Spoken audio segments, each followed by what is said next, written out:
Kenapa dibangun Trans Papua? 3 tahun yang lalu saya ke Wamena. Saya tanya kepada masyarakat, berapa harga bensin di Wamena? Rakyat mengatakan pada saya di Wamena, harga bensin di sini Pak 60.000. Kadang-kadang kalau pas cuaca nggak baik bisa jadi 100.000. Di Jawa 6.450. Saat itu juga saya perintahkan kepada Menteri, saya mau bensin di sini harganya sama dengan di Jawa. Bayangkan di Jawa kalau naik 500 perak saja demonya 4 bulan. Di sini naik 1.000 perak saja demonya sampai 6 bulan. Saudara-saudara kita yang di Wamena, yang di Pegunungan Tengah, harga 60.000 diem bertahun-tahun. Sejak menjadi presiden pada 2014 lalu, Presiden Jokowi memprioritaskan pembangunan Indonesia Timur, khususnya di Papua.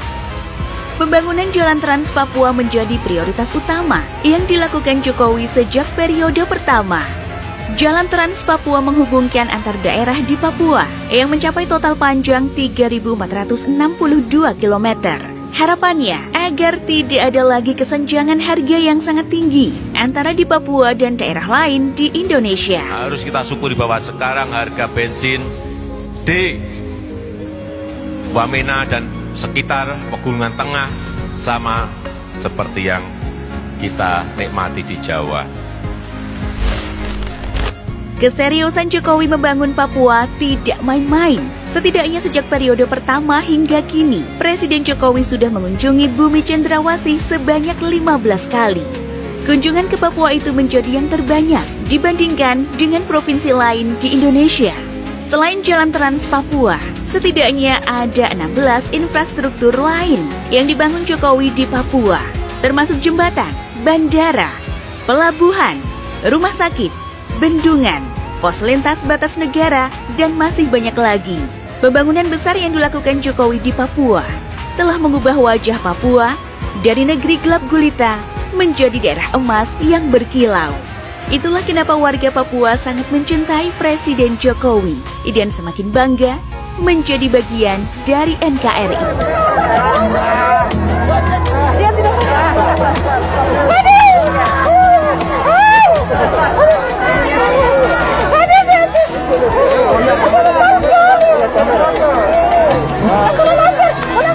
Pak Jokowi dari awal, karena beliau punya kepemimpinan sangat bagus, membangun rakyat, berbaur dekat dengan rakyat, terus tidak membedakan status sosial ekonomi.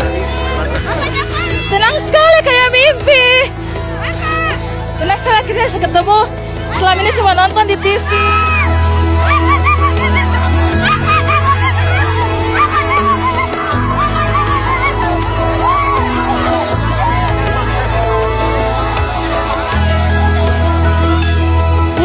Bahagia karena selama ini saya cuma melihat lewat media, tapi belum pernah ketemu Bapak secara langsung.